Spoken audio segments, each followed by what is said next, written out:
मे आई कम इन sir? Late करके कहाँ आए बे?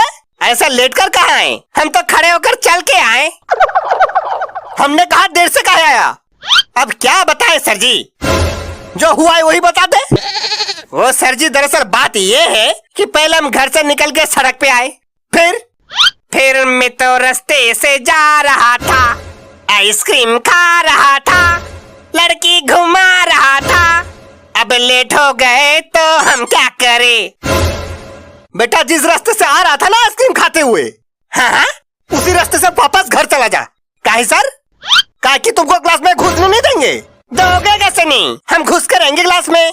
घुस कर दिखा। ले घुस गए।